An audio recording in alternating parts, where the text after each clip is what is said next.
Is it still muted? No, I just unmuted it.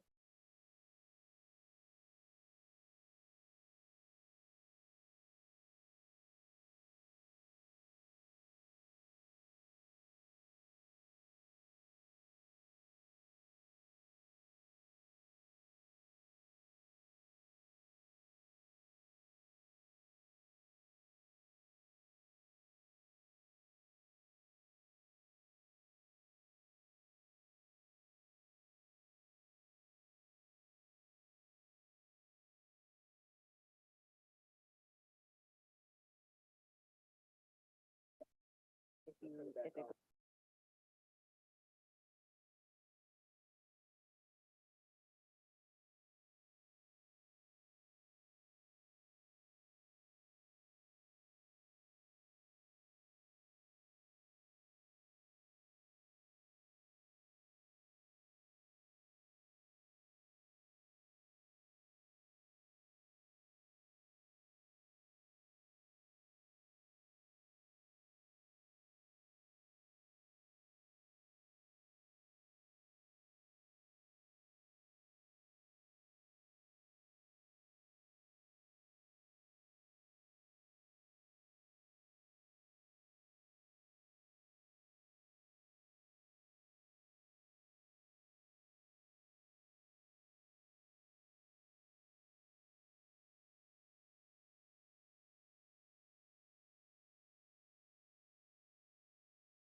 This is a program for all of us.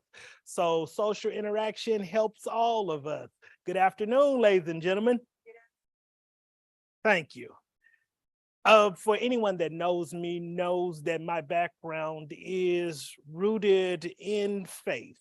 By that, I mean I was raised in the church and I believe on starting things with the word. So in this particular case, I like the quote, wisdom is the principal thing. Therefore, get wisdom, and in all of thy getting, get an understanding. We are here today to help to get a better understanding of our elections process. The title of today's program is This Is Your Democracy. Yes, the United States of America is a democracy and a democratic country. We are a representative democracy based off of the principle of free and fair elections, equal representation and protection of individual rights and freedoms. And I would argue that one of the greatest of those freedoms is the right to the ballot box. So the US Constitution establishes the framework by which our government exists. So we will be going over some of the basic principles of how the electoral process works here in the state of Georgia. But before we go into that part of our program, we do have an individual who will be speaking. Representative Kimberly Alexander. Representative Kimberly Alexander was elected to the Georgia General Assembly in 2012. Representative Alexander serves at the District 66, which encompasses Douglas County and the southeast section of Paulding County. District 66 was a newly drawn district when Representative Alexander begun, and she was the first African-American female elected to serve in this district in Paulding County, and the first African-American female that lives in Douglas County to be elected and serve in Douglas County. Representative Alexander resides in Douglas County, but grew up in Paulding County and attended Paulding County High School. She is a single mother of a son who graduated from Hiram High School. Representative Alexander earned a bachelor's degree in sociology from Morris Brown College with a minor in education. During her educational pursuits, Representative Alexander worked full-time on campus while attending classes and raising her son. She earned a master's degree from Central Michigan University in general administration. Representative Alexander has graciously agreed to come today to speak and give a legislative update. Please put your hands together for the representative for the 66th District, Representative Kimberly Alexander.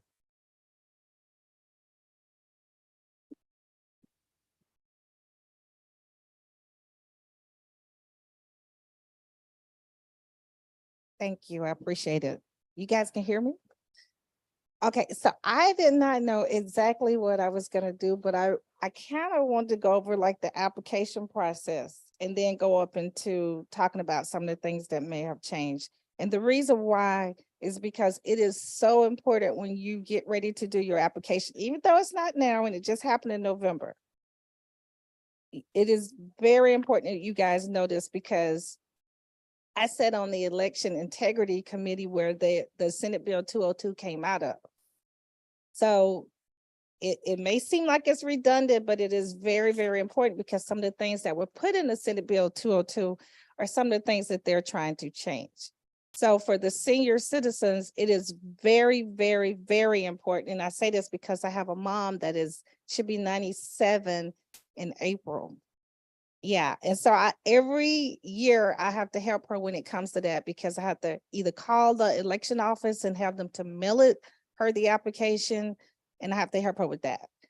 So it is very, very important that what I'm going to tell you as it relates to the application, you have to keep that in mind because although you just did this back in November, you're going to have to do this every election cycle.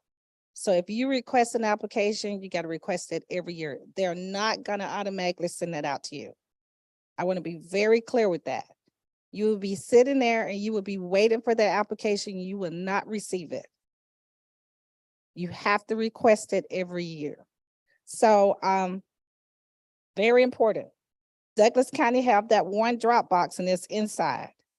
Now this year, they're trying to get rid of the drop boxes altogether. Period. No drop boxes. So I don't know where that legislation is, and I'm really, really hoping that there will not be any legislation coming out as it relates to elections.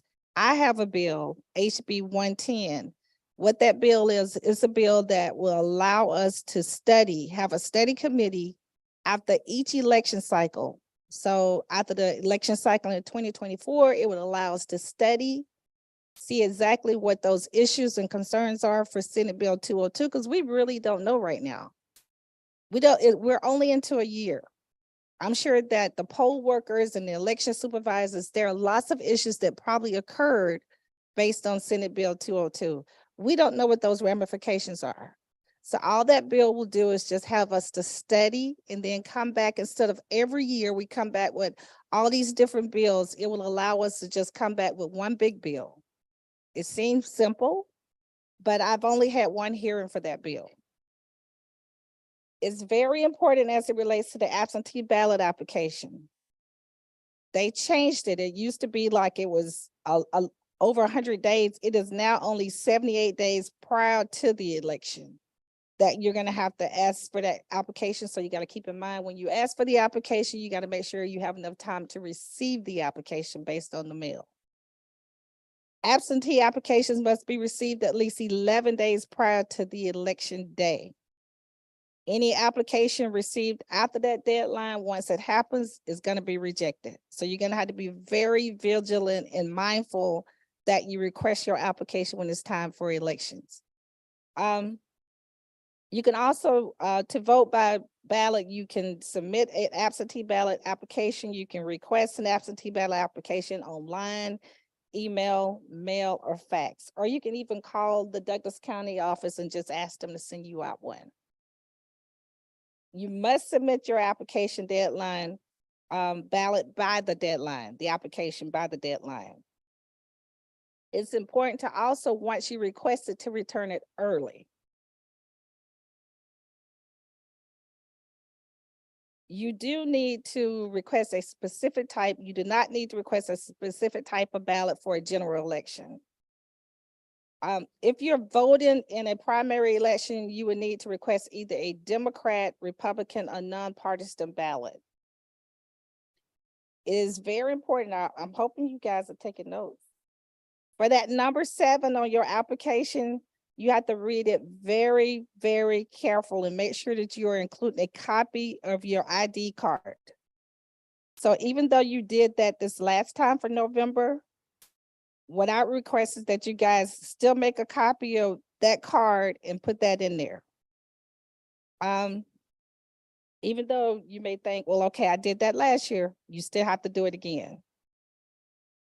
If you do not have a driver's license or state ID, or if it don't fit in the area of the application, you can also attach a copy of that and submit it with the application.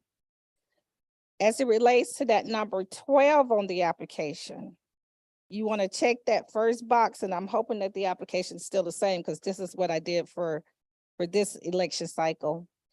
One, opt in to receive an absentee ballot for the rest of the election cycle. So you will read that on your application. It's going to say, do you want to opt in?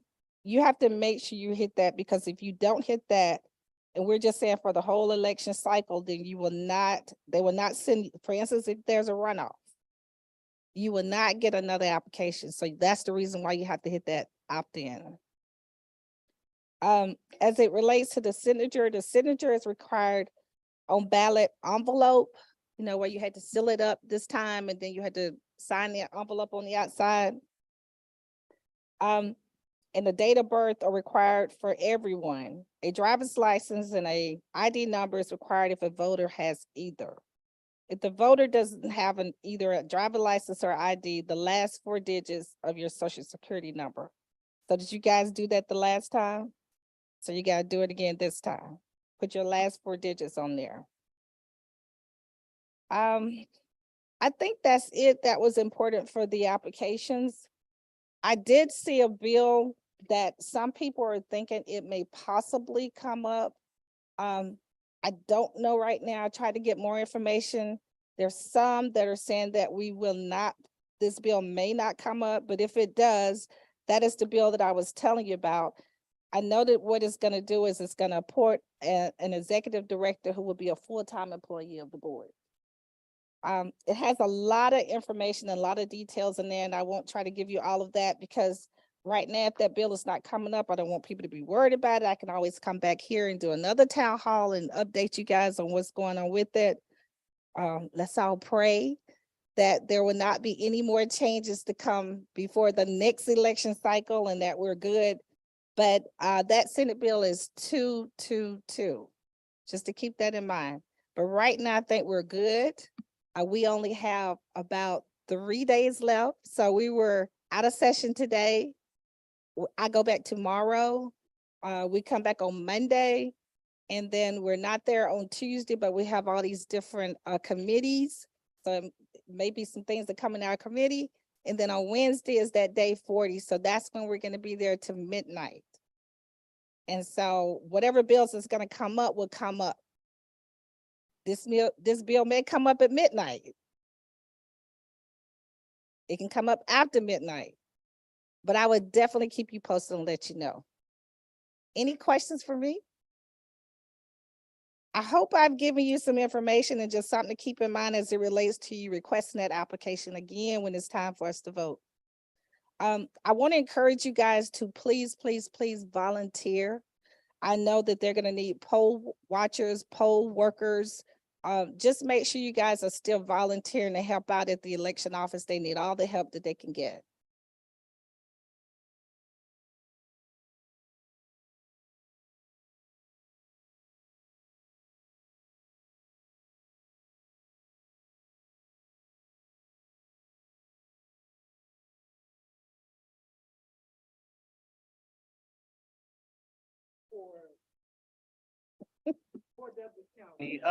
You're mostly probably talking about the last major election. During the gubernatorial election, there were 55,000 votes cast for the general election. Of that 55,000, I believe, Malcolm, you correct me, 3,000 were absentee. The percentage, and I will say this one too, though, to Representative Alexander, this is why we're having this type of program. You good. This is why this is why we're having this type of program. We've recently had a lot of changes to our elections process. And because of those changes and misinformation and disinformation about our electoral process, different pieces of the electoral process have fallen by the wayside, or people are shifting how they vote. We're going to touch on some of this a little later, and there will be a Q&A session. I promise to roll this back in. But go on with the program. This is your democracy. Oh, I'll pull him in. You had a question for Representative Alexander? Yeah. But can I say to her, but that process by voting by mail is very easy, and a lot of people are taking advantage of it. And I know during the pandemic, when people did not want to come out, people were voting by mail in large numbers all over.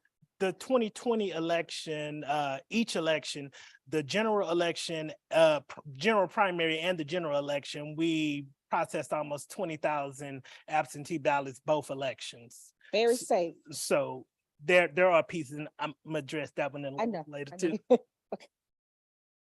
Yes, explain the process of which, and a bill that doesn't make crossover, maybe has died, but can be amended to a bill that is. It's called the Christmas tree bill. Yeah. There's several of those already going on right now. We have a bill that was it was a box car, like a little sporting box car, those box cars that people have races. A sports betting bill has got added onto there.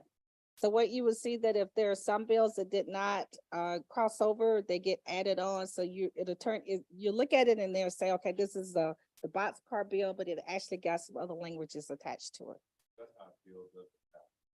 That's how some bills don't die. We talk about the crossover that some may have crossed over to each, but it may not have come up to that committee, but now it's been added on to something else. Also, if it, right, but what I've seen is that typically at that midnight, if we're still voting, is more than likely something bad that's coming up. If it's like 12:10, those bills typically you end up in the AJC because you don't really have time to read them. That day, it is a lot of stuff coming to you on your desk. And so it's so much verbiage and so much language and so many bills that are coming.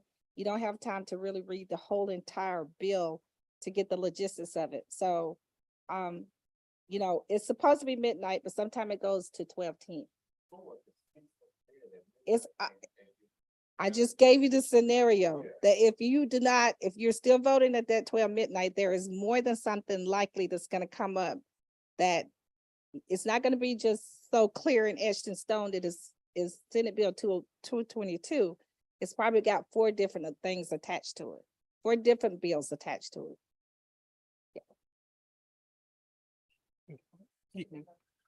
Yeah. Is it for me or? Okay. Okay, for senior citizens, it used to be they didn't have to apply for the mail-in ballot, but, you know, you check it off. But now, seniors have to apply everything too, is that correct? So this all is in Senate Bill 202. Remember, Senate Bill 202 was 52, it was 52 sections, almost 80 to 90 something pages. It came out of my committee. It kept changing, kept changing. They changed the entire way and structure of how we vote in Georgia. Which is why it was so, the irony of it is because the voting was going fine, but then all of a sudden they wanted all these changes. That bill was extremely thick. It's a lot of things that changed in Senate Bill 202. And despite all the changes, we still had record number of people that came out and voted. However, one of the changes in there is that if you request an absentee ballot application, it's requiring you, whereas before you could get that, if you requested it as a senior citizen, they would send it out to you every year. That is not the case now. So if senior citizens, that whoever was requested absentee ballot, if you do not request it again when it's time for you to vote this cycle, you will not receive one. You will be waiting and waiting and it will never come. You're gonna have to request it every election cycle. And that's because of Senate Bill 202.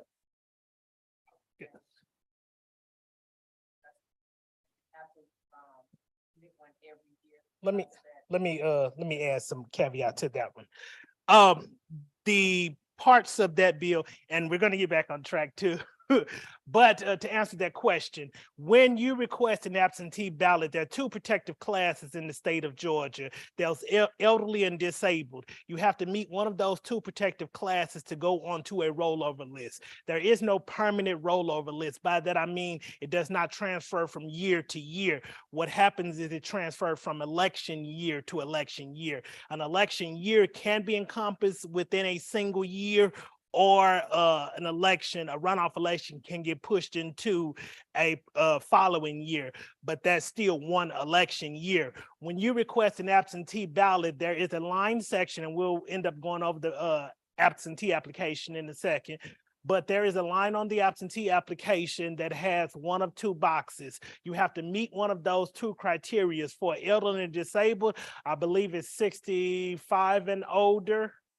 Yeah, 65 and older to be classified as elderly, or you can be classified as disabled. One of those 2 protective classes will get you a ballot for that entire election year if you check those boxes and say that you opt to receive the ballot for that election year. But you have to check both of those boxes on the absentee ballot application.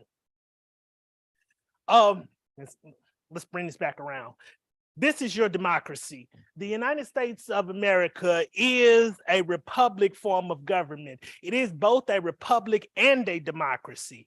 A republic is a form of government in which people elect representatives to make decisions on their behalf, part of that governing process. We have representative here. The United States is a federal republic, which means that our power is divided between the federal government and the states. The Constitution sets out the structure of the government and the powers and responsibilities of each of the various branches and levels of government. A democracy. A democracy is a form of government in which the people have a say in the decisions that affect their lives. In the United States, U.S. citizens have the right to vote and have the right to participate in the democratic process, including the election of the representatives that are making the laws. We just had a representative that is helping shape our state here speak with us now. The U.S. is a republic also, meaning that it is a form of government where the people elect representatives to make decisions on their behalf and where the citizens have a say in the decision-making process.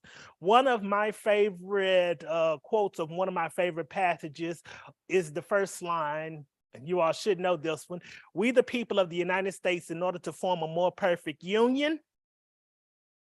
Nobody? Okay.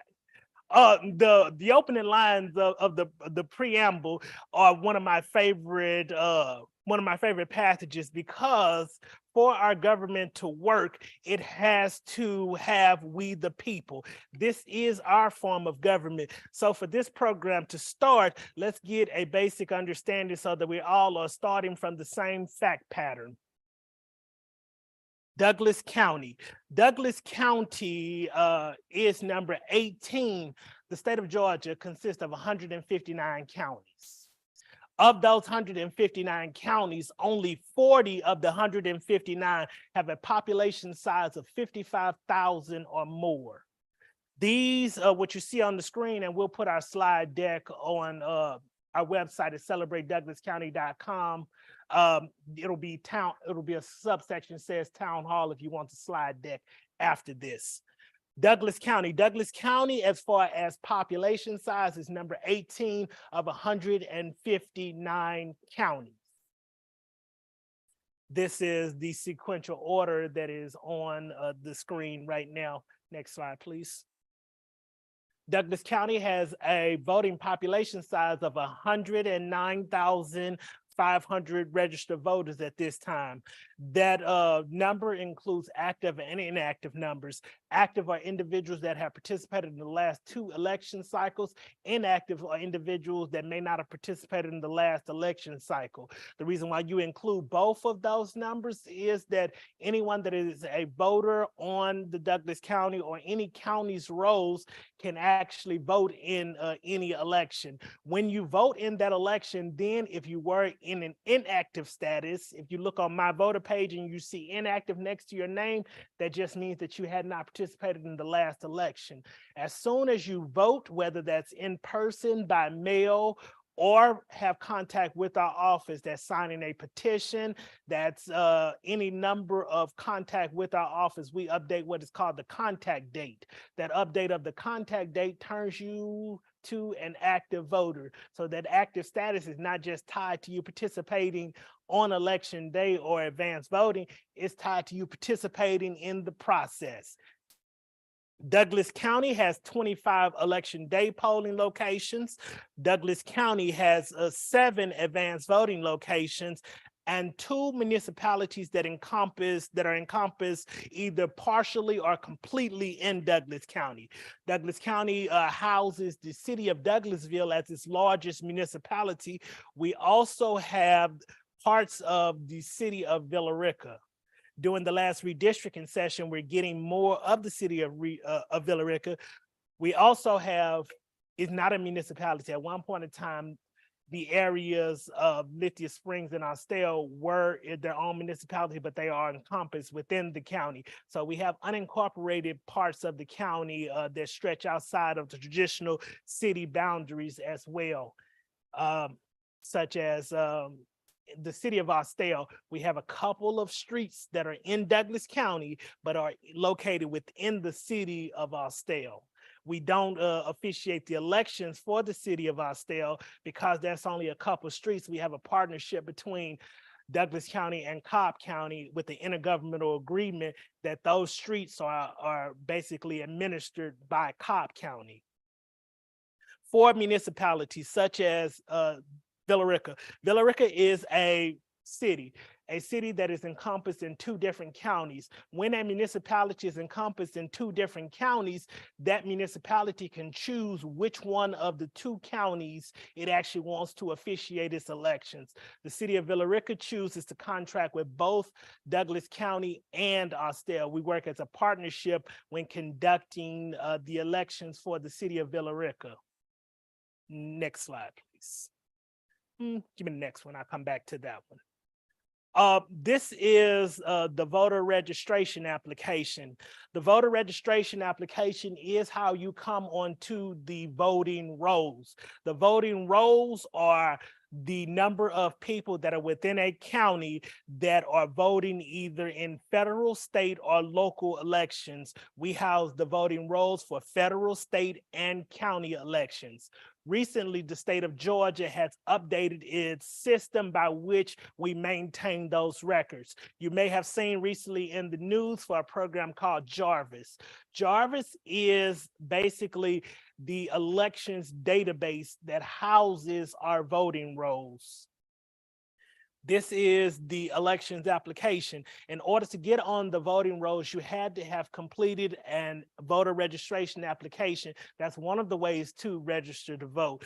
On the application, when you register to vote, there are one of 2 things that are required for you to provide. The information that is present on the screen is also on the is also on the voter registration application itself. So if I seem like I'm going a little fast, I'll go over this probably again during the question and answer session, and it'll also be available for anybody that wants to pick up an absentee ballot application. There are one of 2 things that are required when you register to vote. You either have to have a Georgia driver's license or you have to have a Social Security card. The reason why you have to have one of those 2 things, the United States requires you to be a U.S. citizen to register to vote.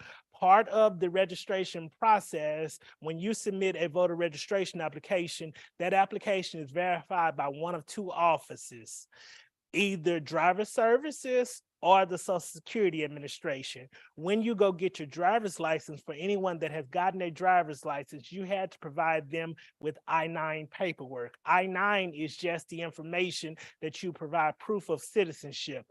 That I-9 paperwork typically included a birth certificate or naturalization paperwork showing that you were a U.S. citizen. You had to provide that to Driver Services. So because you had to provide that to Driver Services, in an effort to make this a more seamless process, our office actually gets those records from Driver Services and can update your voter registration that way as well. I'd say that there are a couple different ways to register to vote. When you register to vote, you either filled out a paper application for those that like pen and paper. You went through Driver Services. When you go get your driver's license, the state of Georgia has an opt-out system. You have to tell them that you do not wish to register to vote. Otherwise, they will send us a digital copy of your information to update your voter registration. That's either to register you to vote or if you have changed locations. There's also now a 3rd way to register to vote. You can register to vote using an online application. If you see the placards over here with the QR code, I know that people think QR codes are scary, but they're not. A QR code is just reading whatever information you have attached to it. If you actually hold your phone up and scan one of the QR codes on the posters, they will open My Voter page. My Voter page is a way in which you can submit an online voter registration application to our office. This application is the same application that you will use if you're registering to vote or if you've had any changes to your account. If you move, we do not know that you have moved unless you notify our office. Changing your address with the postal carrier does not automatically update your voter registration. Later on, we'll talk about list maintenance activities, and I'll tell you how our office interacts with the postal service. But that being said, if you have moved, if you have changed addresses, for those of you with children and grandchildren that are in college or different things that want to either move your registration to the address where you are going to school, or if you want to make sure that your information is up to date at your current address in the county, these are some of the ways in which you can do it. The application is the same if you're registering to vote or if you're updating your information. There are some qualifying information that is required when you register to vote. You're providing we try to highlight these when we mail out applications to individuals, but demographic information, last name, first name. If you have a middle name or a maiden name, you can provide that. A residential address is required. A residential address is required. Say it with me, ladies and gentlemen. I believe in audience participation. Your participation gets me off the stage. Getting me off the stage gets you to go home. A residential address is required. A residential address is not a P.O. box.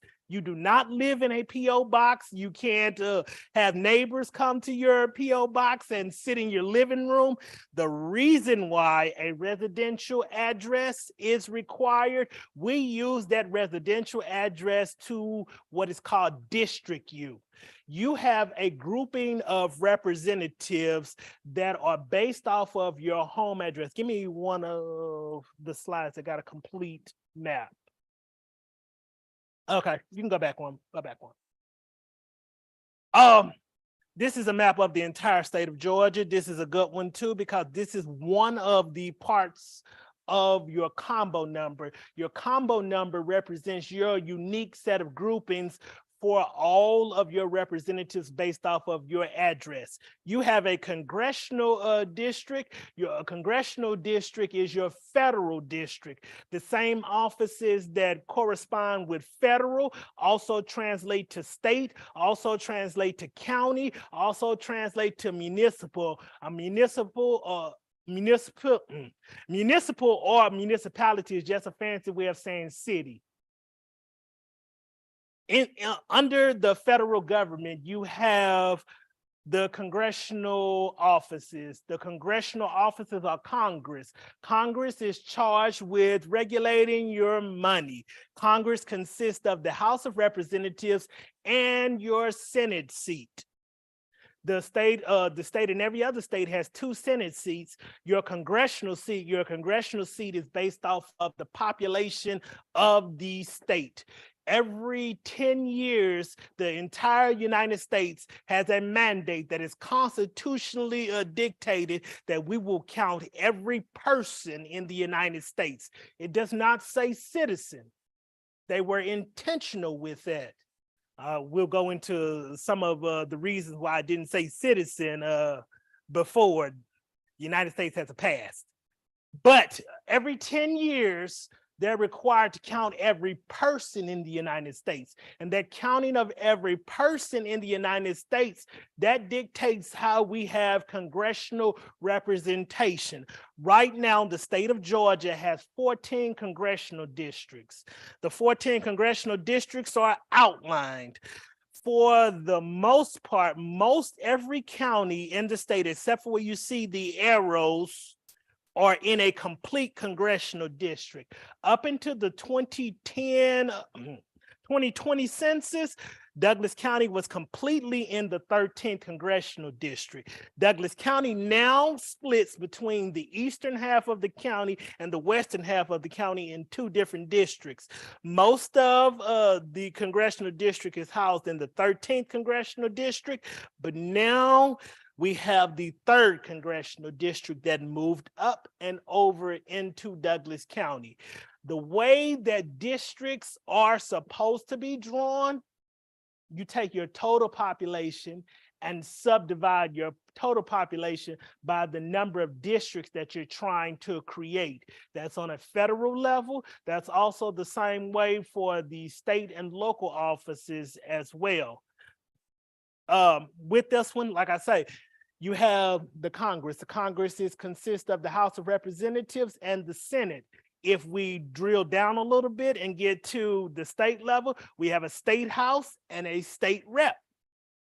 Those are just like the federal level, we have that on the state. If you drill down even further on the county level, those representatives will be your district commissioners. We also have one of our district commissioners in the back of here. I don't know if she want to speak, but I'm going to wave her out too. If you drill down even further on a municipal level, that's your city council. So your Congress represents your districts. Your districts are how what we're using to group you based off of your address. Give me the next one. Go back. Next. Next. You can leave it there. I keep talking. Okay. Combo numbers. Let me get that one. We have a combo slide, don't we? Yeah. Okay. This is this is what I'm saying with you all. Combo numbers. Combo numbers are not just your federal, not just your state, federal, state, county, and city. All of those come together. We have a long ballot. Anybody that has voted in the state of Georgia, you're wondering why that order is. That order of federal, state, county, and city is also represented by the placement of those questions on the physical ballot themselves. You start with your highest level of government and you drill down.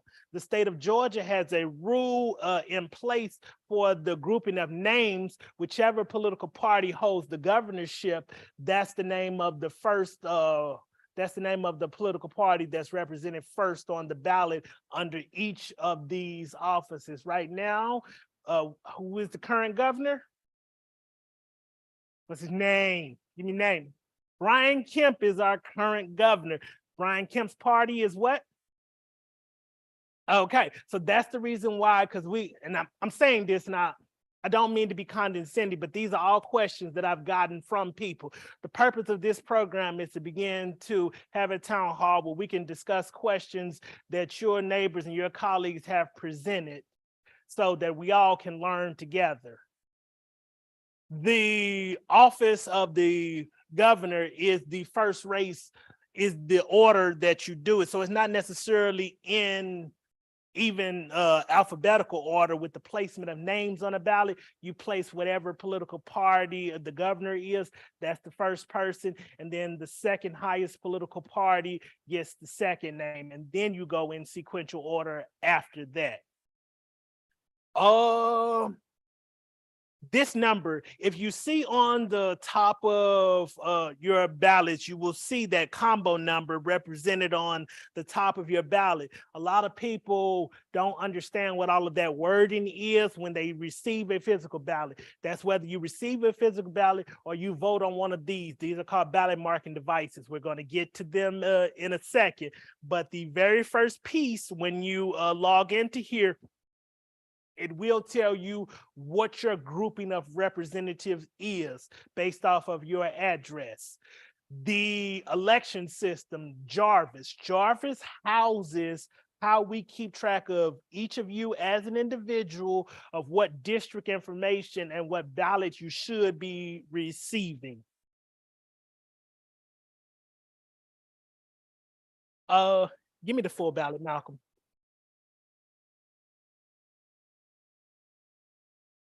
the top part of the ballot. It says, and this is an absentee ballot that you would be receiving in the mail, but this information is also present on a physical ballot that you come into one of our 25 election day polling locations to vote, or one of our 7 advanced voting polling locations to vote. Shameless plug, but it's not so shameless. I believe in everyone should have equal and fair access to the ballot box. Go back for me to this slide. You see this number represented right here? 143,520. That's Douglas County's total population. Douglas County, if you remember from the first slide, Douglas County has 7 advanced voting sites. Advanced voting sites are unique because that is what's called a vote center. Anyone out of the county can come to a vote center and vote. Where I say that we are a unique beast is because you see this number right here? Douglas County has 7 advanced voting sites. Number 3 on this list has 762,500. Cobb County. Cobb County is one of our neighbors. Cobb County has 11 advanced voting sites. The advanced voting sites are for your entire population. You do not know who's going to come to an advanced voting site. They are just anyone that is registered in your county can come early vote. I encourage individuals to early vote because the state of Georgia has a 3-week early voting period. Now we also provide 2 Saturdays with that 3-week period as well that you can cast your ballot. But back to my point, Cobb County has 11. Number 2 on this list, Gwinnett County. Gwinnett County has 11 advanced voting sites. You see those population differences between Gwinnett County. Gwinnett County has 948,504 voters. It has 11 advanced voting sites. Number 3 on that list, almost 762,000 people, has 11 advanced voting sites. We should do better. We can do better. For Douglas County, Douglas County's Board of Elections is committed to making sure that our voters have access to the ballot box. Let's go back to the actual ballot itself. The top part of the ballot. We currently have 25 election day precincts. We are looking at more election day precincts. A precinct is typically housed within a 2-mile radius of your home address. That becomes difficult because we don't have a lot of buildings in Douglas County that are accessible for voting needs. Right now, we have a partnership with Douglas County Schools, so we're in some of the schools. We are also graciously in some of the churches around Douglas County, but the elections board does not own a precinct. These precincts allow us to utilize their facilities. They allow us for multiple elections to come into their facilities and vote. The reason why that's important and the reason why I'm telling you this is next year is an important election day. The very first election next year is a presidential preference primary. The presidential preference primary is a primary election in which the citizens of the state of Georgia that represent, at this point, both of the 2 political parties that the state of Georgia recognizes will be selecting their candidates that will be running in the general election. But right now, can anybody tell me the date of the first election next year? No, you cannot.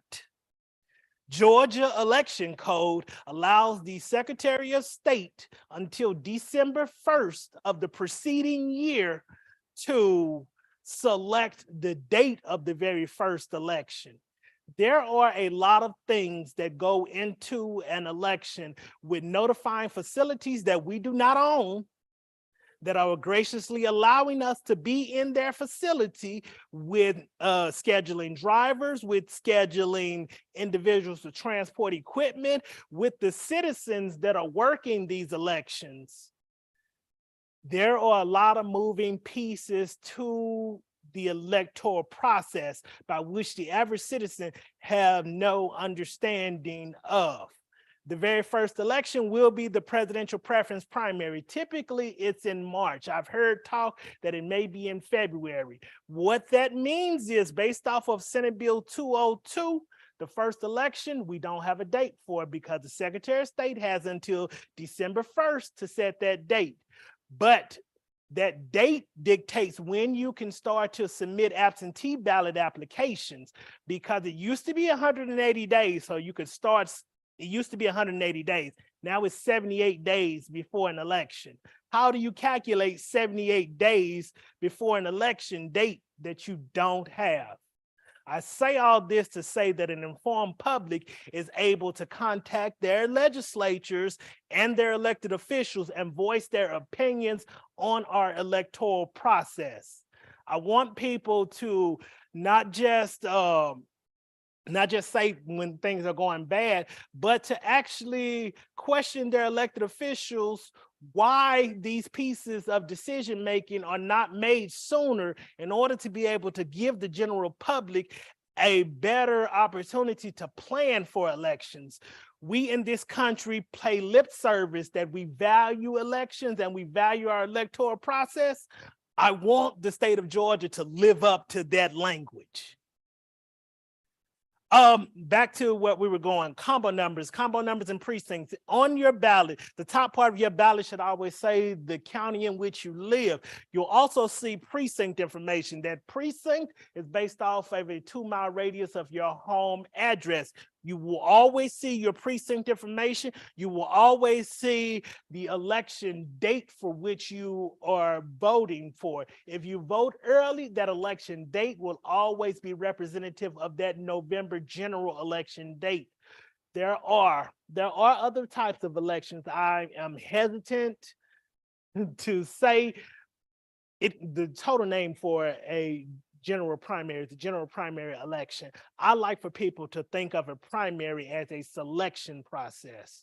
A selection process means that you're helping to narrow down your candidates that will run in the general election. One of the questions that people always seem to have during a general primary, for us, we do have the general primary date. The general primary at this point, unless an election is moved, will happen in May. The general primary is when you will narrow down your candidates for your statewide offices. That's going to be on this next one. You'll have the highest will be the Senate, the federal Senate race will be the highest because the governor just finished. So you have the Senate race, and then it'll go down from there. You'll have your federal Senate, you'll have a state Senate, state House, then you'll get your congressional representation on that May's ballot as well. It'll still be in sequential order with the highest level of office going from there, and any county questions or any municipal questions will appear after the elected officials. Oh, let's go to voting basics. And then I'll do the elections calendar. In the state of Georgia, the state of Georgia recently has been bantering around the idea of making a bill that you have to be a U.S. citizen to vote in Georgia elections. That's utterly ridiculous. Part of our process as voting in this country is already that you have to be a U.S. citizen. So taking time to pass a bill that's already law, yes. You have to be a legal resident of Georgia. You have to be at least 18 years of age to vote. You have to have not been found mentally, not found or adjudicated as mentally incompetent. You have to not be serving any felonies of moral turpitude.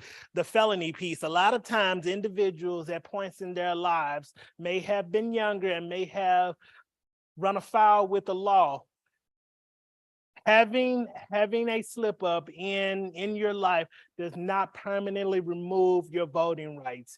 If you have completed all forms of restitution, that restitution includes any monetary fines, that restitution includes any hours of community service, anything that's attached to you completing your sentence, then you cannot register to vote. Once you have completed everything that has been assigned to you, then you can re-register to vote. You get your voting rights back in the state of Georgia.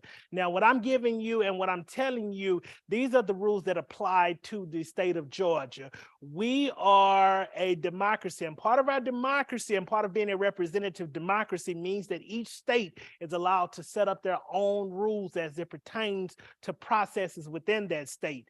There are 50 different states. There are 50 different state election rules. So for the state of Georgia, this is how the state of Georgia has chosen to deal with individuals that may have committed a felony. Once you've completed all restitution, you can reapply to have your rights to vote reinstated. When you register to vote, you're required to provide one of two things. You're required to either have a Georgia driver's license or the last four of your social. Those two things are because they are going to verify your citizenship based off of that. So you do not have to, if you're doing your driver's license, you provide the driver's license number, you do not have to bring in another copy of your driver's license. If you're doing an online registration, we're going to pull that. If you are doing a paper application, you're supposed to include a copy of your driver's license with that application. But you're also required to give us the numerical numbers off of that application. Oh, let me go to elections calendar. My time. Y'all help me keep track of time because I can go. This is a subject matter I'm passionate about. I'm going to go through a couple more facts, and we are going to do a question and answer session because the whole point of this program is not just to hear me talk, but is for you all to be able to present information or to ask questions about our electoral process, and I do want to get to that. Representative Alexander did mention this fact with the absentee ballot application. The absentee ballot application did change. Senate Bill 202 now requires a couple different things with the absentee ballot application. You are now required to, if you have a Georgia's license, Georgia driver's license or ID, you can provide the numerical information off of that Georgia driver's license or ID with your absentee ballot application. If you do not have a Georgia driver's license or ID, you can still request an absentee ballot. You just have to provide supporting documentation, but that supporting documentation has to be a physical copy. By that, I mean, if you have a passport, you can provide a copy of your passport. You can provide a copy of a government issued ID, but you have to physically provide a copy with that application. If you do not physically provide that copy with that application, you'll be issued from my office what is called a cure affidavit. A cure affidavit will come on our letterhead. It'll tell you what your deficiencies were and what do you need to provide to our office to cure your application. Cure just means to finalize the process. The fifth Monday before an election, and the reason why it's like that, for those that don't know what this orange book is, this is our election Bible, also known as Georgia Annotated Election Code. Georgia Annotated Election Code was written by a whole team of lawyers. If you don't believe me, I'll get you a copy that you can peruse. It is also available online. If you do a Google search for Georgia Annotated Election Code, you can see all of the code sections that are applicable to everything that we're discussing today in here as well. But this code section was written by a team of lawyers. That's why you get things like the fifth Monday before. What is the fifth Monday? It's written like that to be able to go from year to year. We have this term, election year. Every year is an election year. There are some type of elections every year. I like to use, a better term I like to use is major election years. By major election years, I mean that there are federal races or complete county races. But outside of major election years, which are for us are presidential election years and our gubernatorial election years, aside from those, you have years like this where you have municipal elections. Every election is important. Municipal elections are important because you can walk into the mayor's office and speak with the mayor. You can't walk into 1600 Pennsylvania. You can try, good luck with that. But you can walk into your mayor's office, you can go see your city council member. There is a saying that all politics is local. What that means is that each level of government is responsible for a different thing that is in your life. You pay taxes and are a tax-paying citizen. You pay sales taxes, you pay property taxes, you pay a bunch of taxes. So why do you want taxation without representation? You're paying for these individuals in office, you're paying for these programs that a city offers, you're paying for the programs that a county offers. Take advantage of those programs, be critical of them, do all of that. That is our right as US citizens, but get an understanding of what those processes are. Now, under the election code, there are 2 mandatory Saturdays as part of our early voting. There are no excuses for not participating in the process. You can request a ballot by mail. That's mailed to you. That's your home address. If you're away out of town, we will send you a ballot. You have in-person voting, early voting. 3 weeks before every election, we have early voting. Early voting ends the Friday prior to election day, pending no changes out of our legislature. But you have early voting. You also have election day. There are plenty of opportunities to vote. The state of Georgia for the last couple elections has had record turnouts. We average a higher percentage turnout for elections in Douglas County than the state does, but that higher percentage of turnout is anywhere from 62 to 66% turnout. 66%, and for those of you that went through school, that's an abysmal grade. My job is not complete until those numbers go up. I want every person that is legally eligible to cast a ballot to be participating in the processes that you're paying for. The 5th Tuesday, this dictates runoff elections. Currently, you may have heard some legislation that they're proposing eliminated runoffs. As of right now, that piece of eliminated runoffs is a little stalled right now. So we still are on the runoff schedule. Let's go to redistricting. Redistricting. Every 10 years, the state of Georgia is required to take a complete census of the population of the United States. That means every person that lives in the United States. That's not tied to citizenship on purpose, because at one point, individuals that look like me were not considered citizens. That's history. The United States is required because of the Constitution to count every person in the United States.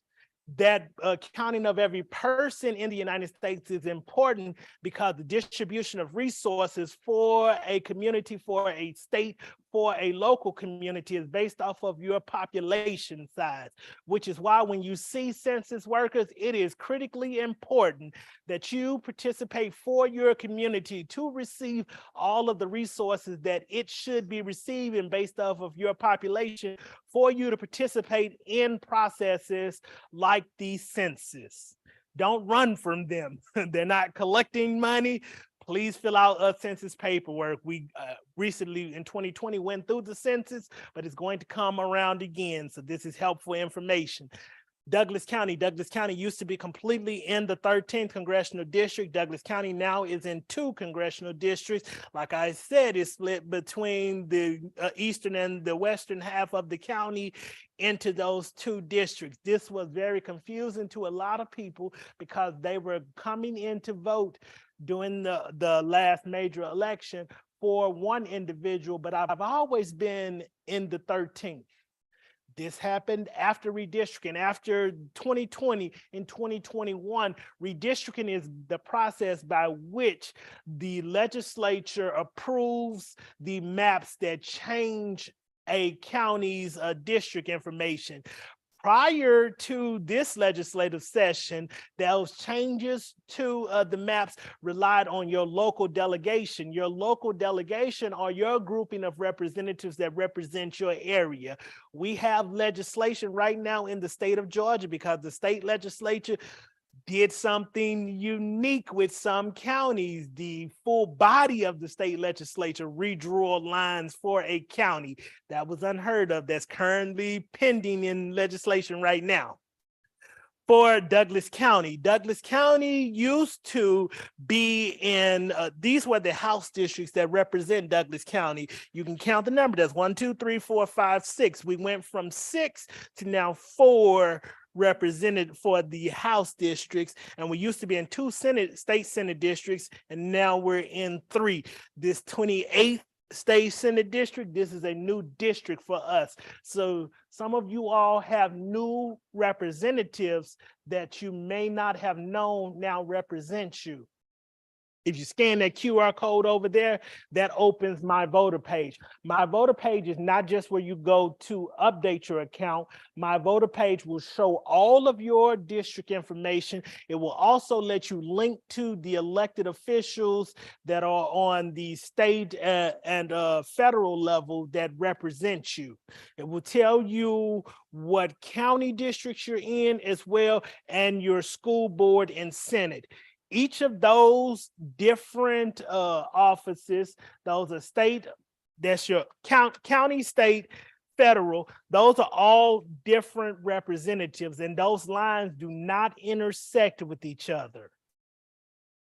The state government, like I said, your congressional delegation is responsible for your state lines, your county lines. The county lines work with work with the Office of Reapportionment. The Office of Reapportionment is a state-based office that works with counties to draw their county lines based off of the county population.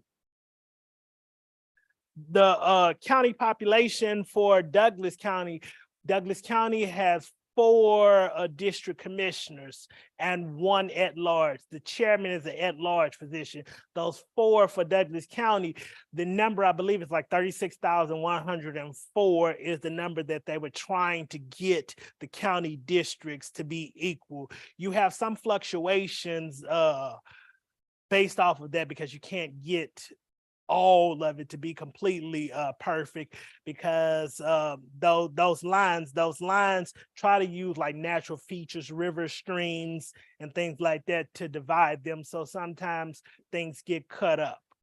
Now that's your congressional lines. Your school board lines overlay over that as well, and your municipal lines overlay those as well. The municipalities or cities are not bound by this same redistricting phase. They do go through a period of redistricting, but their period of redistricting is when their city council votes to change their lines and sends a copy of their map to the Office of Reapportionment. For the city of Douglasville, we went through this process at the end of last year.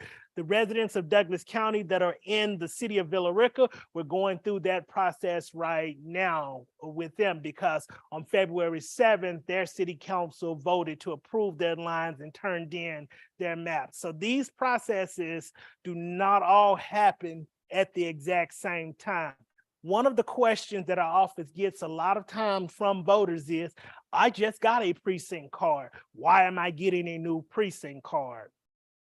Your lines represent based off of your address are different districts. One of those districts may be changing and not all of them at this time.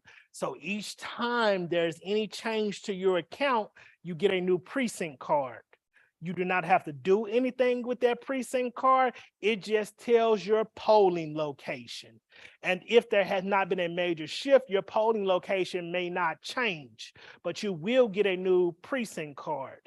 Anytime you submit a new voter registration application, you will get a new precinct card. The state recently changed precinct cards because it was very confusing with the precinct cards because it had a tear off fold that says change of address, and people were sending in the change of address for the exact same address. Anything that you submit as far as an application to our office, we have to process that. So you sending in this change of address form because you thought it because it came with the card means that we're going to touch your account again, means that you get a new precinct card. You see how this process can continue? We're bound by election code, which dictates everything and every process and procedure that we have to follow. There are some more things that I wanted to go over, and I have slides too, but let's open this up for questions. That's why we're here today. We're going to do this in a fashion. We are recording this session for the citizens of Douglas County. We're also live streaming for Douglas County representatives, so they can't necessarily hear you all at your seat. So what I am going to do, I am going to take a microphone right here, and anyone that has a question, I am going to kindly ask that you step to the microphone so that all of our citizens can hear your question and can hear our responses to your question. Gentleman in the back, you had a question.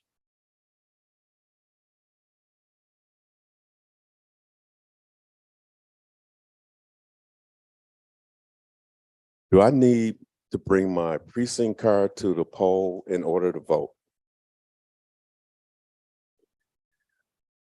I think you all heard him clearly. I got a lapel mic too, though, so you may see me use this one or you may see me move it away. But you do not need to bring your precinct card to a precinct to vote. Your precinct card just indicates your unique grouping of representatives, your combo number, which represents your district. So it tells you who represents you and where you are assigned to vote. Let me state this while I'm saying this too. If you wait until election day is whatever date on that ballot that says election day, it will be a Tuesday. Election day is that day. If you wait until election day, you have to go to the unique precinct that you're assigned to. But if you come early vote, you can go to any one of our early voting locations. For county elections and federal elections, we have 7 advanced voting sites. Our 7 advanced voting sites are listed on the paperwork here. They are also on the county's website under polling location. Every year, before every major election, we put out and place on the county's website at celebratedouglascounty.com our elections calendar. That elections calendar will have that complete listing of advanced voting locations. Now, let me throw a monkey wrench in here. This is a municipal election year. During a municipal election year, a municipality is a smaller subset of the population, so we don't have all 7 advanced voting sites. Typically, a municipal election year, we will have the 1 early voting site in that municipality. As of right now, the elections office is still located in the Douglas County Courthouse. So for this election year, our early voting site will be Douglas County's elections office. We have anyone that has voted in the courthouse knows, and please do me a favor and contact your county commissioner, let them know how you feel about voting in the courthouse. Douglas County Courthouse was constructed over 20 years ago, and from my perspective, we need more room. We can house 13 machines in that location. If you voted in a major election, we open 7 advanced voting sites, but the people love to come to our main location. So that's always our busiest location. We are limited by the physical capacity for that room to hold, which is why we make sure that we have additional locations 4 major election years, but this is a shameless plug. We, as the elections office, are going to be coming to our county commissioners looking for additional space. This is not just something that Douglas County Board of Elections is doing. The new election system has a whole host of new components. So every elections office in the state of Georgia is doing this same process with their county legislatures in order to secure additional space. This is also a shameless plug for you to contact your legislatures on the state level. If you have been following the state legislation, the state of Georgia is under the current legislative session. The legislative session for the state of Georgia lasts 40 days. That's not a consecutive 40 days. That's a 40-day period that is established at the start of that legislative session. But during this current legislative session, during crossover day, which is called Sunny Die, where pieces of legislation cross over from one house to the other house, the state house applied funding to update pieces of our election system that need to be updated, including these 67-pound batteries that are called universal power sources. But a member of the state Senate voted in committee in one night to remove all election funding from the state's budget for the 2023 cycle. Let your legislators know how they feel about that. If you value elections, elections need funding. We need funding for facilities. We need funding for poll workers, because we use these terms as volunteer. People are not volunteer. We have to pay poll workers. We may end up having to pay for polling locations if people out of the generous heart continue to pull out from being polling locations. We've had several facilities that have pulled out in Douglas County. At this point, we are not paying facilities, so they're doing this out of the kindness of their heart. But elections are going to happen, and they have to happen somewhere. So we may get to the point where we have to pay locations. Removing all election funding from a state election state election bills, for me, is a little derelict of duty when the state of Georgia has a $6.6 billion surplus, and to allot none toward the electoral process. That's my spiel. I don't even know where we are with the question.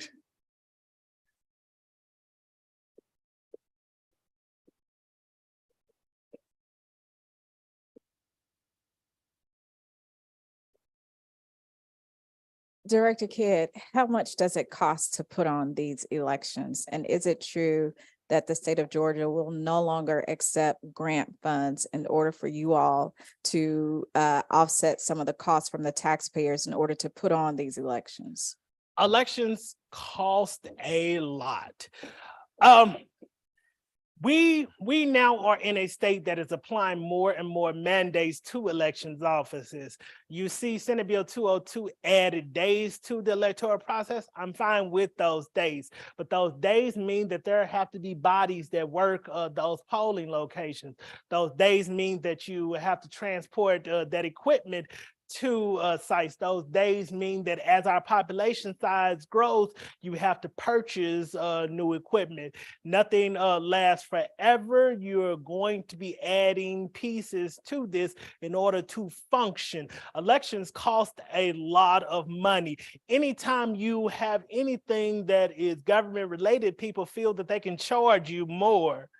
And we are mandated by law, by the equipment that we use, by the processes and procedures that we use. You can't go to Joe Smo and tell them I need a ballot marking device. You have to go through a vendor that the state of Georgia has approved and has a contract with in order to purchase elections equipment. These are called ballot marking devices. You can think of this as a glorified pen. For those of you that voted prior to 2020, you're used to what are called DREs, or direct record electronic units. Those actually recorded votes. These do not record a vote. You can think of this as an electronic pen. It stops you from doing what is called an undervote or overvote. Undervote is if you don't select a candidate for a race that you should be voting for. Overvote is you try to select more than one candidate. Essentially, this stops you from doing that. It prints it out in a legible format. anyone that has worked with the elections office knows and understands that sometimes individuals with a pen and paper with ballots do some creative things with marking up those ballots. When a ballot, I'm gonna tie all of this back together too. I know I'm going to different areas. When a ballot is marked by hand and is illegible, it has to go to a vote review panel. A vote review panel consists of individuals of both political parties that try to interpret the will of the voter. To stop that, when voters vote in person, we have ballot marking devices. Ballot marking devices allow you to make your selection and print your ballot. That ballot is not counted until it goes into the scanner. I said all that to say that these are the state picked up our initial allocation based off of our initial population size. The state of Georgia and the state election board worked together in conjunction to select a vendor. The state of Georgia selected Dominion Voting Solutions. Prior to Dominion Voting Solutions, we had what is called ES&S, Election Systems and Software. A county government has no control over which components are used in the process. But I will state, and I'm going to go into this a little later, I do think that we should have electronic components to our electoral process. I'll break down the numbers of that in a minute. But yes. So during the time that they were dating, Senate Bill 202, what I kept saying, what I said on my speech on the floor, if you go pull my speech on the floor, is that we needed a physical note. We did not have a physical note. What that means is that everything, every component of that system, the battery, the paper that goes in there, all of that is on the onus of the county. I need that going in, which is why I did not support that bill. So that's what's going on right now. Whatever the county needs, they're gonna have to pay for it. There is no physical note with 202, so all of the things that are going on with the elections is now the responsibility of the county. And the counties receive, yes, and the counties receive no funding from a state with a surplus of funds. But not just receive any money too. What 202 did, and what people don't understand, for the 2020 election, I gave you a couple numbers early. We processed 20,000 absentee ballots, but we also processed a record number of individuals inside of polling locations. For a presidential election year, we vote about 70 some odd thousand people over that 3-week period plus election day. 202, Douglas County was able to secure grant funding. That grant funding went toward paying poll workers to come out and be poll workers, because if any of you that were around during 2020, you know that we were in the middle of a pandemic. We're still technically in a pandemic. We just, as a country, have chosen to forget about it. But that grant funding allowed us to be able to attract poll workers because we were able to pay them a decent wage. The code section states that an individual working at a polling location should be paid at least $90. For most elections, an election is 14 to 16 hours. How many of you in this room are going to work for $90 for 14 to 16 hours? None. So that means that you have to pay poll workers. Part of the funding that we were able to secure through grant funds, we did not have to pick up that cost as a county. This allowed us to supplement our electoral process without having to burden the taxpayers. You did not have to go back to you all and say, we need this money for elections. We need this money for ink cartridges. Each of these printers that we have to use takes an ink cartridge. The ink cartridge for the printer is $125. The ballot marking devices, if you need any extra them, they're $25,000 to $3,000. The scanner is the top piece. The top piece of that scanner is $3,000. Yes. I have was 25 cents per paper. It's I don't know how much. it's now it's 13 cents a paper for the one that are used in this. You get to mail ballots, you right now with printing and the ink on there, you at 55 to 60 cents for a physical paper ballot. People that want paper in the electoral process don't understand what paper means. Paper means additional cost. We should be relying on more digital technology. Paper is one of the least efficient methods in voting. And I'll break that down a little while too. But each piece of paper, you have to have a security paper with security features that has a cost to it. The cost of elections is great. And like Representative Alexander, like Commissioner Carthen said, the counties now, because of the infinite wisdom of the state legislature, are responsible for picking up those costs. We used to have ways in which we could subsidize that cost. It was not, and you hear this idea of liberal groups, they say, funding elections. That's not the case. Douglas County got money from the Arnold Schwarzenegger Institute of Technology. We got money from the Center for Tech and Civic Life. The Center for Tech and Civic Life is an independent organization that wanted to help county governments not have to burden their citizens. Yes, they did have a donor base of billionaires that gave money to this organization to give out, but the organization itself is not a political organization. They tied no piece of the funding to the county with any stipulation. Every other county agency, every police department, every the teachers, every firefighters, ones that directly have enforcement of your life, get grant funds. The state legislature has decided that only elections cannot get funding. So much so that under the current bill, they're also trying to preclude a legal form of government. A county government is a legal form of government from securing additional funding to give to county offices to not have to go to their tax base to raise taxes. Yeah.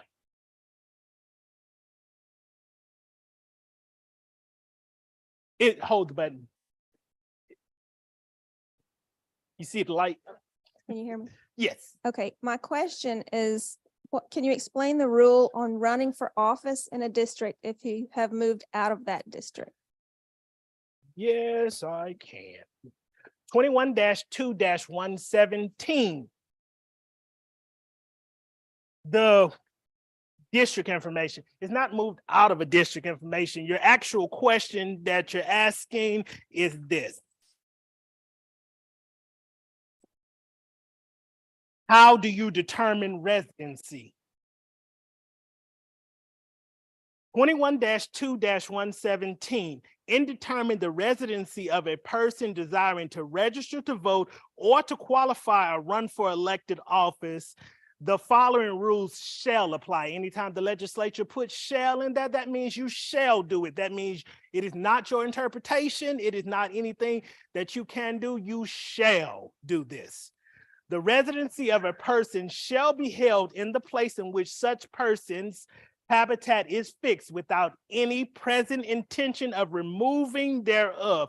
A person shall not be considered to have lost such person's residency who leaves such person home or goes into another state or county or municipality in the state for temporary purposes only, with the intention of returning unless such person shall register to vote or perform other acts indicating their desire to change a person's citizenship and residency. A person shall not be considered to have gained a residency in any county or municipality in which such person has come for temporary purposes only, without the intention of making such county or municipality such person's permanent place or of abode. If a person removes to another state with the intention of making such person's residency, such person shall be considered to have lost such person's residency in that state. I'm going to skip down. This is, once again, the book is OCGA, Georgia Annotated Election Code. The code section that I'm reading is 21-2-217. The page that I'm on is on page 180. This continues to 181. This particular section has 15 passages by which you which you shall go by.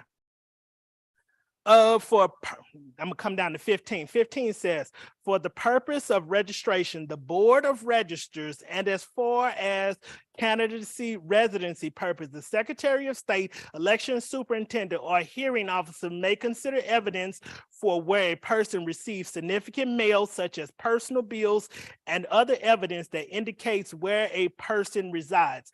There are a couple different things. You can't tell a person where they intend to live. The code section says where they tell you they live, you have to take that. It also says, and it gives you specific documentation to which they can provide for establishing residency. That's a registration card, that's their homestead exemption, that's where their driver's license is, that's where they receive significant mail. Significant mail is a utility bill, any bill that is issued by a court agency. There are rules by which we shall go by for determining residency. For the specific case that you are referring to with a county commissioner, that is the code section that the Board of Elections had to go by.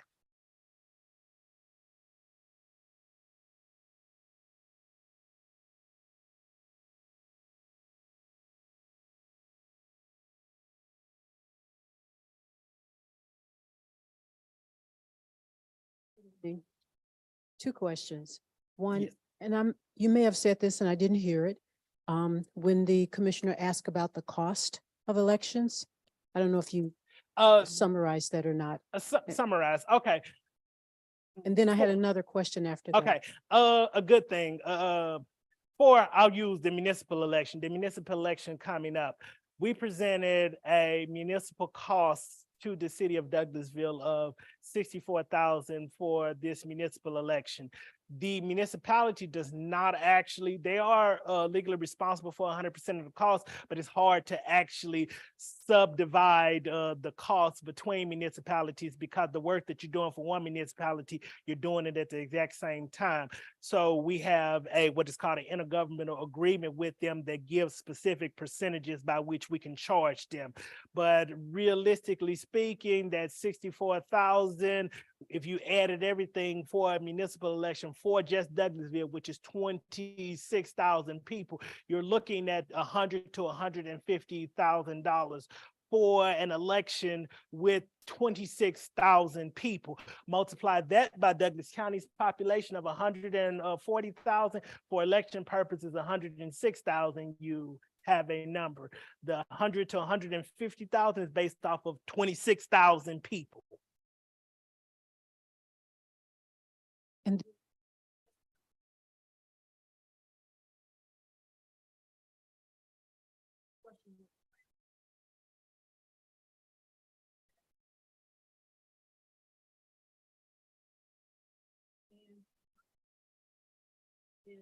those funds are no longer available for, those funds were used, I think, in 2020, because you were able to get the funds. If I recall, there were 3 audits, something to that effect. Yes. Those funds are not just 2020. Those funds that we received in 2020 were utilized in the 2020 election, the 2021 runoff election. That was the largest runoff election. For the 2021 runoff election, it was almost a complete turnaround as far as number-wise. The same number of people that voted almost in the general turned around and re-voted again. We received $548,000 to apply. Those funds went directly toward recruitment of poll workers for the runoff election. That 500,000 number, that's poll workers for a complete countywide election. That is 500,000 for poll workers for one election that did not come out of the county coffers. Now, for every election of that sort, those funds are going to come out of county expenses. for every election office and every election director had the ability to go out and seek funds so that they did not have to raise the tax burden on their county constituents. It is my opinion that it is the job of the elections director to try to lessen the burden as possible on the constituents.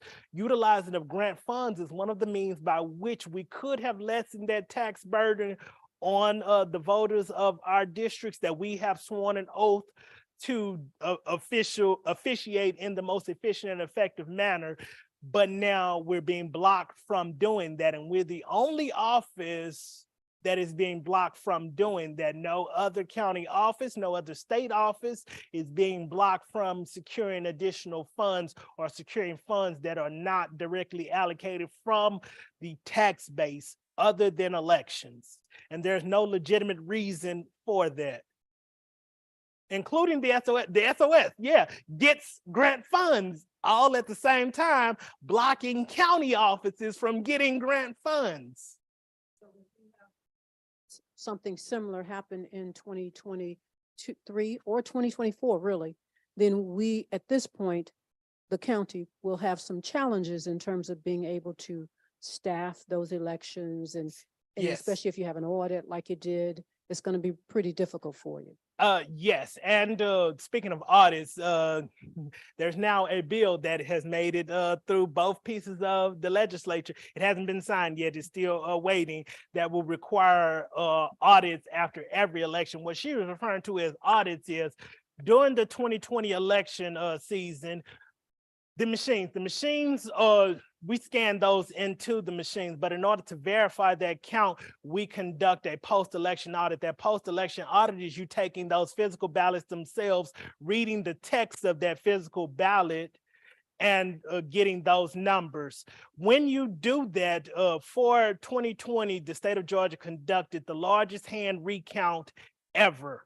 That hand recount, the price note, the physical note of that to count one race, it's about 15 cents per race. So you saw the ballot that we put up here, that was 21 races. So 15 cents, that's the physical note that's attached to that. 15 cents to hand count each of those attached to every question. That was one ballot. So that's roughly $3 and some cents to count. So take that 315, and we had 70,000 ballots counted in that election. So 315 times 70,000 ballots.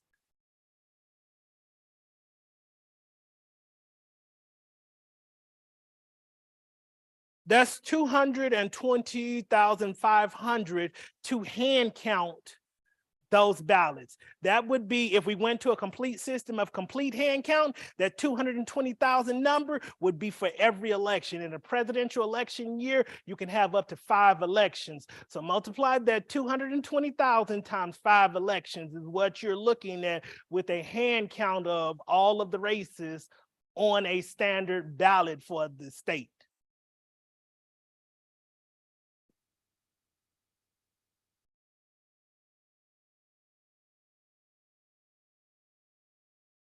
I just wanted.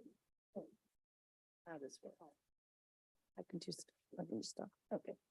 I just wanted to make clear, are you saying that the state is not going to fund elections just this year, or is that next year? Or I want to make clear, is that just for this year when we're not having a major election? They cannot get grant funding. There was no physical note attached to it, which means that the county is having to pay for everything. But does the state still has to pay, right? Anything. So the state's not going to pay for anything from now on, Yes. ever? Unless a new law is passed.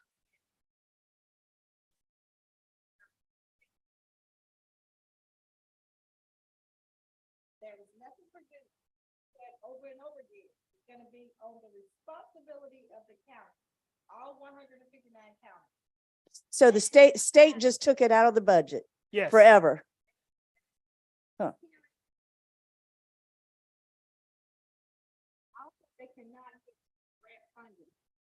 Because I know when they got these machines, they gave a lot of money to the counties and They gave a lot of money to the county when they for, got to these buy the machines. machines. Well, for the no, machines. no, let me offer. Okay, The way the machine, the counties didn't receive any money to buy the machines. The state did a state contract, a state RFP to purchase the machines. They allocated the machines once they purchased the machines to the counties based off of your current size at that particular time.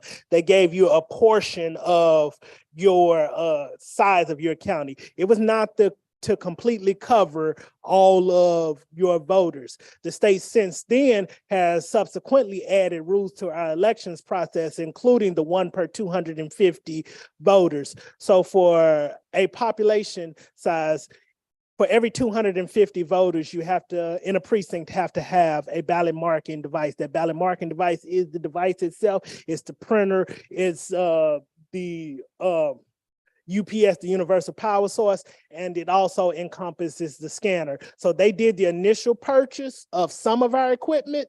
That was it. They gave us no direct funding.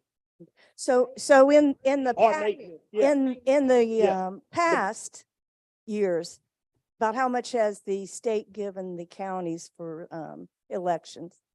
Well, is there like a an amount they give It's in not the a, past? it's not a specific. You gotta understand, so prior to that, they had another bill which they changed the system. I had about 5 bills that I wrote. 4 of my bills were taken and put into that. This is when they got the first new equipment. So keep in mind, So I'm not 316. talking about the equipment now. You're saying that the state's not going to give the counties money for elections anymore. So I want to know, how much did the state give before all this? Right. How much did the Okay. state give the There's county? there was no defined amount. Prior to that, for specific things, when you had large elections, the state would allocate funding that election. It was not a standing amount. Like when we had heavy years, they would allocate funding to you, but it was not a specific amount. So really, it really hasn't changed that much if we really didn't have a set amount that we got every year from the state for elections. The counties have pretty much been doing it all along. The counties have been doing it all along, but the counties also had other mechanisms. 2020 was not the first year that counties got grant funding. It was publicized in 2020, but we were always eligible to get assistance from external organizations. People were able to donate things. People were able to make in-kind donations to elections offices. So really what you're saying, the only thing that's really changed is you don't no longer get grant money. It's pretty much what you're saying. We no longer get grant money. They added additional requirements. You added additional days. You added additional equipment. Each of this equipment comes with, we didn't purchase the equipment, but there's a licensing agreement for each of this equipment. Dominion is the state-based system that the state chose for the equipment. To maintain the equipment, if the Douglas County decided to go with the maintenance equipment, the maintenance package on this equipment, that's an additional $70,000 each year. So really the state, since they bought the equipment, they should do the maintenance on it. they're not doing the maintenance. Now, you gotta understand that when Senate Bill 202 came out, there were certain things that they're supposed to do also, like making sure that they have 24-hour view of the box. So the counties are responsible for that. That security of the box, they're responsible for paying for that. So it's not just the fact of they having these new systems, they're having the paper, they don't have the grant funding. When you read through the bill, there are certain things that are required, that the state is requiring election offices to do, and they're having to pay for that. So that's the reason why it is so important to have people, and there were people that were there and they were complaining too. The biggest concern that I had, that I raised over and over again, is that this should not be the responsibility of the counties. Voting in elections should not be the responsibilities of the counties. So now the counties are having to pay for all of this based on Senate Bill 202. And with the passage of that bill, Prior to 202, we did not have a paper-based system. So you did not have the 90,000 in paper costs. You didn't have the 120,000 for ink. You didn't have the, I have to pay people to transport batteries, and they have broken trucks trying to carry these heavy batteries. So it is different fees and different things that have been associated with the equipment. It's the maintenance of the equipment. It's purchasing additional equipment, because as your county grows, this is the only system that you can use. So you're going to have to purchase more BMDs. You're going to have to purchase more printers. You're going to have to purchase more batteries. You're going to have to purchase more pieces of this equipment. And each of those pieces has an initial purchase price. It has an initial maintenance price. It has yearly upkeep and all of the features that are associated with it. We didn't have that before. The old system was a self-contained unit that the most we paid was for thermal paper. So that's why election costs since 2020 have tripled, and election budgets have had to triple since 2020.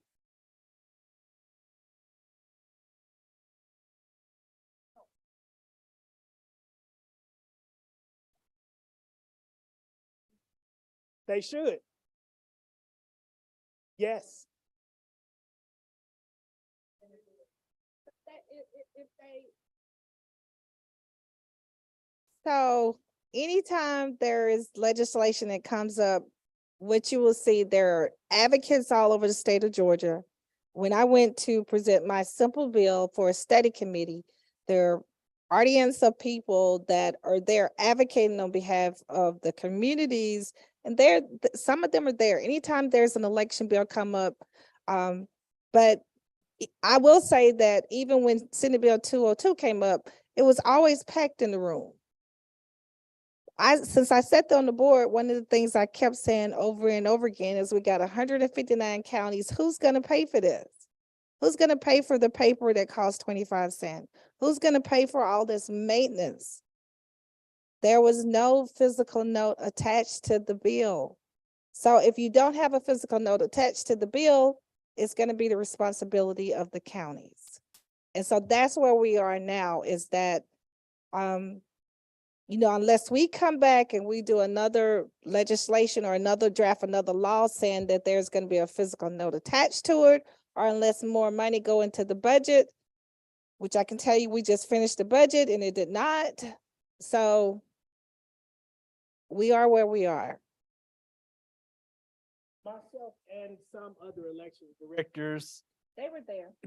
they're there, and we are, like this town hall. This town hall is the state legislature needs to hear from more than just elections directors. That we keep throwing we keep throwing it out there for the general public to participate in the process, but they have to hear from their constituents as well. The counties are advocating for this additional funding for you to pick up these pieces so that it does not become burdensome to our local communities, but they have to hear from our communities as well. But there are elections directors. Every election director worth his salt should be having meetings like this, informing their population of what is going on. I can't speak for any other office but Douglas County, but Douglas County continues to advocate for our voters because I understand what this burden means for our voters. Okay, I just want to say one more thing. I don't think grants is the way to go. I think the state should take responsibility for the elections, not, taking over for the counties. I don't want them to take over elections. I think they should finance more of the elections. We're in The thing agreement with the that. grants is not all the counties got grants. I mean, that's not fair. If you're not going to give grants to every single county, for this, We're in to agreement make with. it fair. We're in agreement with that. I Mhm. think that a state should put his money where his mouth is. Right. If you say that you value elections, I Mhm. think the state I agree with should that. be funding elections. But Mhm. when they did not fund elections, then where do you do? Do you not have elections? Because you can't not have elections, it's going to happen. Then it's on the individual offices to try to find ways. For Douglas County, we found ways. Every elections office could have applied for grant funding. Plus, it puts a burden on counties that don't have very much money.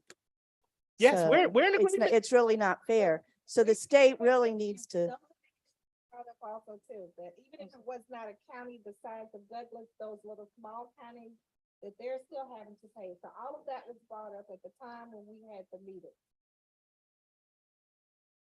Madam Carthen, I see your hand.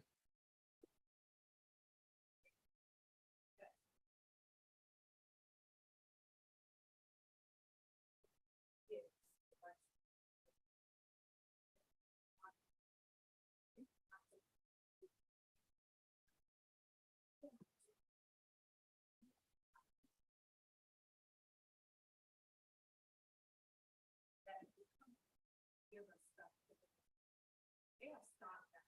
So it is basically, you can't do anything but go in the spring. Yes. Yeah, when we were, yeah. But that you may not be, the crowd of runs that is. Outside, down the block.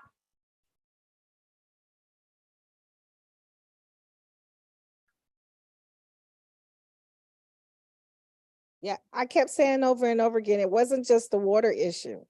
The bill was much more than that, much more than that. If you're standing in line and you've been standing there for a long time and you think you're in the right precinct, they were giving out provisional ballots. They do not do that any longer, only on election day. if Only I'm on correct. after 5. After 5. So it's just a lot that changed with that. And it's so important that when we have this legislation come out, I say it all the time, it's so important that people read that legislation. And I try to have as many town halls as I could to make sure I was letting people know about that. But now that it's like anything, that once you have legislation, there's repercussion. And this is a repercussion of us having Senate Bill 202 is now it's the responsibility of the counties.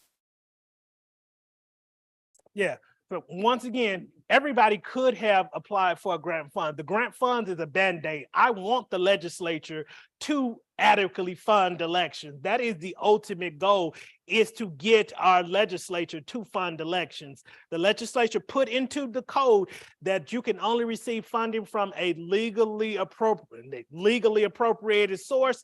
Be the legally appropriated source.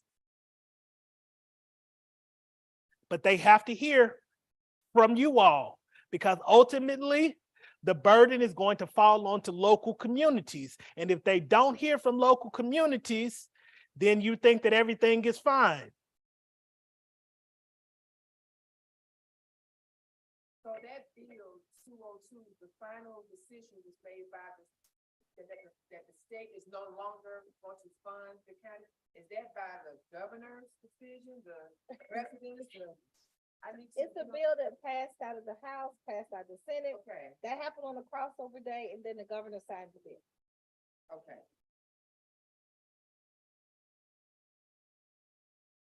It is 52, it's 52 sections. It is an extremely large bill. It is a lot of information. Yeah. I believe it's 93 pages. Yeah, 52 sections. Yeah. But that was not the end. Like Representative Carthen just said, the piece that's blocking county governments, this is new legislation. They went back because county governments, once you blocked elections offices from securing additional funds, the 202 said that a legal governing authority, a county government is the legal governing authority over elections offices. They now have blocked the county government from securing funds just for elections. No other county department is blocked. The rationale behind it is undue influence. My analogy of that is the police force. The police force is able to take an individual's life, but they can apply for grant funds from anyone. You don't find an undue burden on them from getting grant funds, but you find an undue burden on elections offices. The elections offices are still bound by the laws as what an elections office can do. When you got funds, you had to appropriate those in a specific manner and can only use them in specific areas and had to track how you were using those. So there is not this undue pressure that was alluded to. And nobody has been able to show that with you blocking that. And that's all fine and well. If you're going to block us from securing additional funds, allocate funds for elections.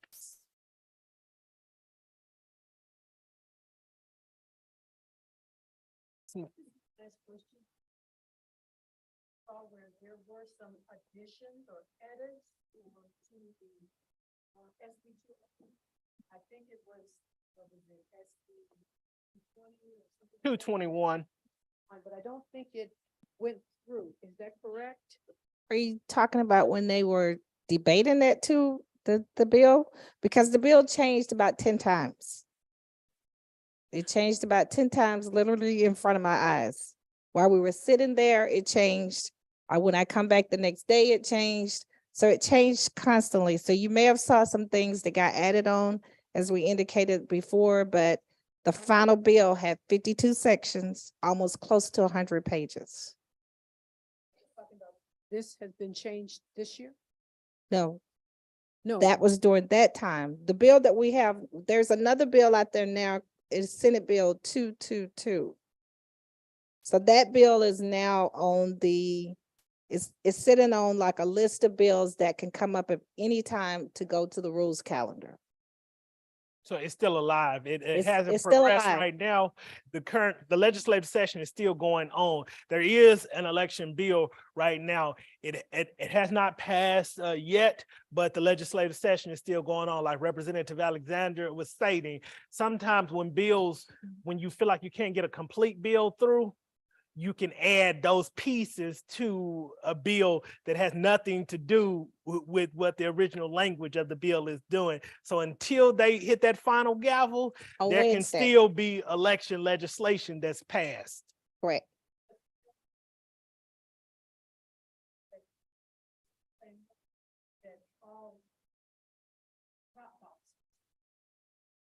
So that was another bill. That's another bill. This bill is Senate Bill 222. And is pretty much defining what the local governments can and cannot do. Mhm. So that's what that bill is. It's a lot of pages in that bill also too. So I just have some talking points, not a lot, because I didn't really want to go in a whole lot of detail because right now the bill, it's not moving. It may move on Wednesday. So if it does, then of course myself, Yes, we would Milton, do. we can come back and just educate people on it. But if you're, Where do we find that? You know, so where do you so find you that can information find so it we on can the look at it? website. If you go to www.legis, just go to the Georgia General Assembly. You put in Senate Bill 222. And that bill will come up. There's probably a modified version, so you want to make sure you get the most current version of it because it changes too. Now, keep in mind, you may be seeing what you see on the actual website, but on Wednesday, as we indicated, that bill can change. That it can be attached to another bill. It could be 4 different bills. It can be a number of bills. So you just have to pay attention to it because it can change. But you can pull it up. Thank you. And that website that Representative Alexander was referencing to link to the Georgia General Assembly, we will put a link on the county's election website too. The General Assembly, you can go on there, it'll ask you to enter the election year and you can tell it that you want to pull up all current legislation that's being proposed. You can separate it by House and Senate. You can separate it and see at what level of passage it is. Like it'll say first read, second read, pass. But we'll put that link on our website as well under celebratedouglascounty.com under our elections tab. Are there any more questions at this time? This is not the last of this. This is only the first of these town halls. As we continue to have updates to election legislation, we will have more of these. We will have question and answer sessions. You all are more than welcome to always submit any questions to the elections office at Board of Elections, at BD of Elections at douglascounty.com. We do respond to individuals. We do come out to community events. There is a place on our website that you can request to have members of the Board of Elections speak to you as well, or speak to your organizations. We are committed to making sure that individuals understand our elections process. We had some more things planned, but it's getting late in the hour. We had an 8 o'clock time frame, but this is not the last of these. This is only one of the first of these public engagement forums. If there are no more questions, I thank you all for your time and attention on this. What day is this? Wednesday night.